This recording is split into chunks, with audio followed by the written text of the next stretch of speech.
네, 이번엔 김기흥 전 국민의힘 대변인 모실 텐데요.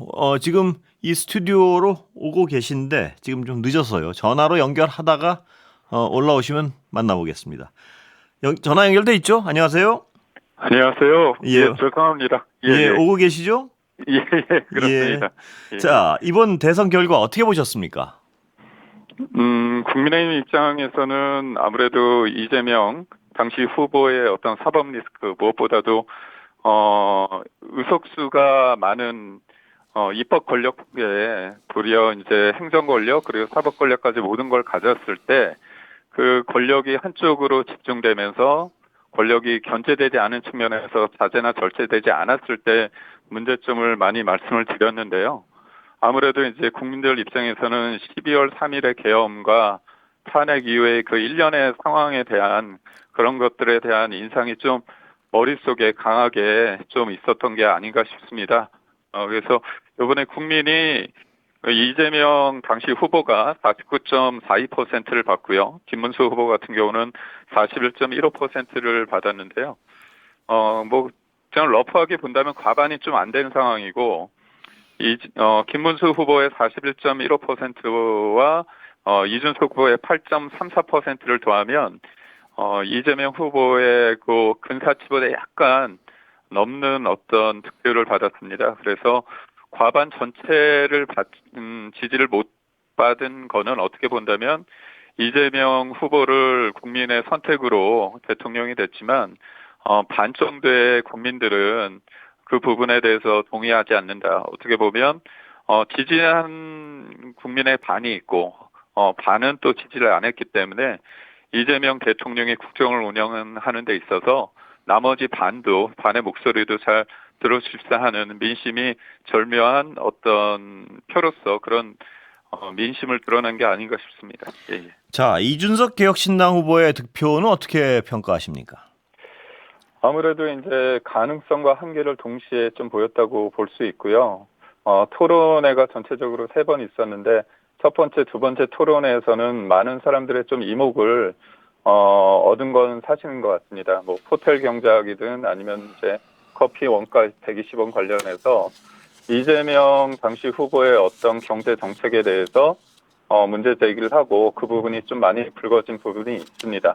그리고 아무래도 젊은 뭐 세대 교체나 아니면 시대 교체, 정치 교체의 어떤 본인의 메시지가 어느 정도 전달이 됐다고 하는데요. 아무래도 3차 토론을 거치면서 문제 제기는 할 수 있는데 표현의 어떤 방법, 수위에 대해서는 동의하지 못하는 국민들도 많았던 것 같습니다. 그러다 보니까 생물학적으로 본인은 어떤 젊은 정치를 지향하지만 결국은 그런 문제 제기 방식에 있어서 표현이 거칠었던 부분에 대해서 국민들이 좀 실망감도 있다 보니까요. 그 부분에 대해서 사표 방지 심리도 작동하면서요. 본인은 10% 이상을 생각을 했지만 8.34%란 수치를 득표율을 얻은 것 같습니다. 근데 그 수치가 그 득표율이 무의미한 건 아니거든요. 예. 그렇지만 여하튼 본인도 이재명 당시 후보의 어떤 대통령 되는 부분에 대해서 막기 위해서 노력을 한다고 했지만 결국은 이제 김문수 후보와의 격차는 굉장히 컸고 예. 중도 보수의 지지자들 입장에서는 단일화를 했었으면 어떻겠느냐 그런 아쉬움이 좀 있기 때문에 저는 본인의 어떤 성장 가능성과 보수에 있어서의 어떤 나름의 어떤 공간도 있지만 한편으로는 선거 결과에 있어서 단일화가 이루어지지는 않으면서 이재명 후보, 이재명 대통령을 만드는 데 있어서 본인은 의도하지 않았지만 결국 그런 어떤 결과를 초래하는 데 일정 부분 역할을 한 거 아니냐는 중도 보수의 어떤 비판에선 자유롭지 못지 않을까 그런 생각을 해봅니다. 이준석 후보는 향후 진영으로 봤을 때요. 국민의힘 네, 쪽에 가깝습니까? 민주당 쪽에 가깝습니까? 왜냐하면 제가 이 질문을 드리는 이유가 네, 국민의힘의 어떤 계엄 관련 사안에서나요. 내란 혐의를 받고 있는 분들에 대한 입장이나 이런 데서 훨씬 네. 민주당 쪽에 오히려 가까웠거든요. 근데 어떻게 보십니까? 그러니까 지금 김문수 후보가 예. 어제 그런 표현을 쓰지 않았습니까? 계엄에 대해서 예.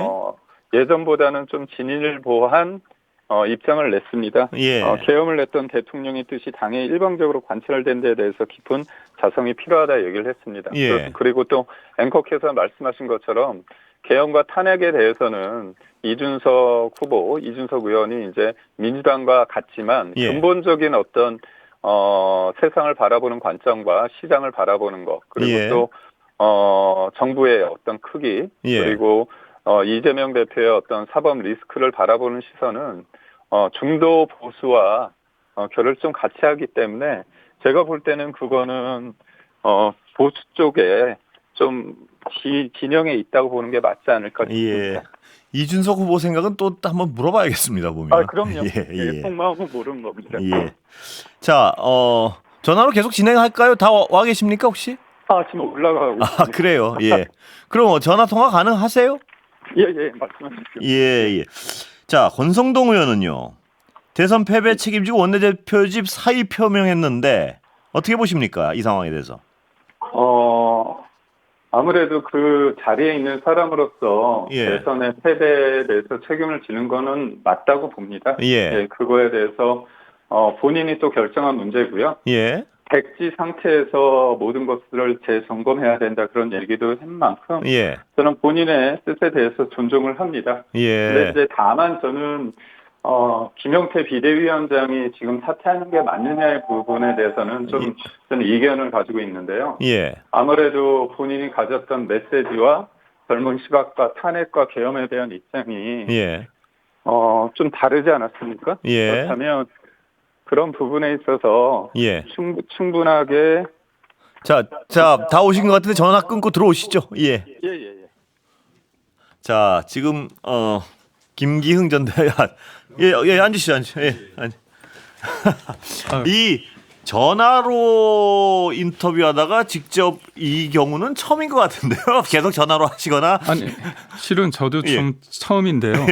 되게 다이내믹합니다. 죄송합니다. 저도 하여튼 처음 경험해보는 네. 그러니까 전화 통화를 하다가 들어오신 이런 인터뷰는 정말 제 언론 생활 30년 중에 처음인 것 같습니다. 네. 예. 제가 좀 더 빨리 움직였어야 예. 되는데 송구합니다. 오셔서 오시느라 수고했습니다.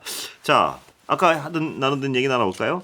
권성동 의원, 자 김용태 비대위원장 얘기했었죠? 네. 예. 어떻게 그러니까 보시나요? 결국은 뭐냐면 김영태 비대위원장이 비대위원장으로서 대선 기간에 예. 본인의 어떤 여러 가지 계엄과 탄핵에 대한 예. 입장을 좀 적극적으로 개진을 했는데 예. 문제는 그만큼의 시간과 공간이 예. 그다음에 당원들이 그다음에 지지자분들이 그만큼의 무게를 실어줬는가에 대해서는 좀 회의적입니다. 예. 그렇기 때문에 선거 대선의 어떤 결과에 대한 책임론이 당연히 비대위원장과 원내대표가 있죠. 예. 하지만 그럼에도 불구하고 김영태 비대위원장은 좀 더 예. 지켜보면서 해야 되는 게 아닌가 저는 예. 그런 생각을 해봅니다. 자, 그럼 실질적인 일정부터 좀 여쭤보겠습니다. 국민의힘 전당대 합니까? 어떻게 갑니까 지금? 전당대회를 예. 제가 볼 때는 예. 하는 방향으로 갈 것 같습니다. 그래요? 예, 왜냐하면 언제쯤으로 예상하십니까? 저는 근데 이게 갑작스럽게 지금 뭐 곧바로 6월 달에 할 수는 없을 것 같고요. 예. 김영태 비대위원장이 본인의 어떤 그 거취를 예. 좀 당에 일임하고 의원들의 입장을 듣겠다고 예. 했습니다. 그렇다면 제가 볼 때 당원들 입장에서는 그러면 이게 예. 어차피 권영세 비대위원장의 임기 예. 6월 말까지거든요. 예. 그렇다면 지금 충분히 본인의 의사에 대해서 김용태 비대위원장의 임기 말씀하시는 그렇죠. 거죠? 예. 6월 말입니다. 예. 그러니까 권영세 예. 비대위원장 대신에 이제 했기 때문에 예. 잔여 임기가 있는 아, 겁니다. 예. 그래서 이제 6월 말이기 때문에 지금이 6월 초지만 예. 그만큼 기다리지 못할 이유가 없고요. 그래요. 예. 비대위원장을 하면서 당연히 예. 조기 전당대회를 합니까? 전당대회를 할 수 있는 어떤 또 다른 비대위 체제로 가는 건 아닌가요? 그거는 어떻게 보면 예. 앞으로 있을 의원총회에서 예. 의원분들의 얘기를 좀 중지를 모아봐야겠죠. 그렇지만 그렇군요. 예. 비대위원장이 또 비대위원장이 될까란 부분에 대해서는 뭐냐면 정당은 이제 정권을 예. 얻기 위해서 싸우는 정치 결사체인데 예. 내년에 또 중요한 지방선거가 있지 예. 않습니까? 그렇다면 선출된 권력이 아닌 예. 비대위원장이 그것을 준비하는 것보다는 예. 새로운 리더십으로 하는 게 맞다. 그런 움직임이 좀 있을 것 같습니다. 근데 지금 설명하신 게 그 의원들의 어떤 다수파의 생각이라고 해석하십니까? 왜냐하면 의원들의 다수파는 내년 지선까지 그냥 가고 그때가 비대위 체제로. 그 다음에 전당대회에서 하지 뭐 이렇게 생각하는 분들이 많다. 이런 분석도 많아서 제가 짚어보는 그러니까 겁니다. 이른바 이제 친윤 쪽에서 그런 예. 생각을 그렇습니다. 하시는 분들이 예. 있다는 것 같고 예. 지금은 뭐 친한 쪽에서는 빨리 조기 예. 전대를 해야 된다는 것 같은데요. 예. 근데 지금 저희가 이제 총선에 이어서 예. 개헌과 탄핵에 거쳐서 지금 또 대선 결과도 받아들였을 예. 때 지금 친윤이다 친한이다 이렇게 네. 하는 게 좀 한가한 소리거든요. 예. 그래서 뭐 그건 국민들리 보거나 언론에서 보기에도 한가한 소리 같은데. 그런데 예. 예. 제가 볼 때는 우선적으로는 이제 권영세 원내대표, 권성동 원내대표가 사의를 표명했습니다. 예. 그렇기 때문에 이른바 조금 공학적으로 봤을 때 예. 비대위원장이 만약에 예. 사의 표명을 하고 그거를 했을 때는 예. 권선동 원내대표가 예. 일종의 그 비대위원장 자격이 있거든요. 예. 그렇지만 원내대표가 나갔을 때는 예. 그걸 대신할 사람은 없습니다. 예. 그렇기 때문에 이제 원내대표를 다시 뽑는 경우도 예. 있고 그렇다면 제가 그런 수순이라면 예. 뭔가 비대위원장을 누군가 뭔가 얘기를 했을 때 예. 그거에 대한 어떤 무게감이 상대적으로 덜하지 않을까. 예. 그렇다면 예. 저는 조기 전대 국면으로 사람들이 생각하는 사람이 좀 시간이 지남에 따라 늘어날 것 같다는 게 제 생각입니다. 그래요. 그런데 친윤이 아직도 다수파죠. 그러니까 친윤에 대한 그러니까 저는 아니 왜냐하면 네, 예.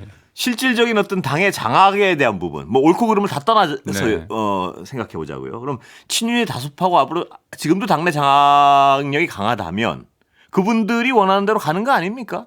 결국은 지금 실질적인 세력이라는 근데 예를 들어서 이게 친한계는 예. 어떻게 보면 아주 좀 구체적으로 예. 그분들이 이제 이름이 명명될 수 있지만 예.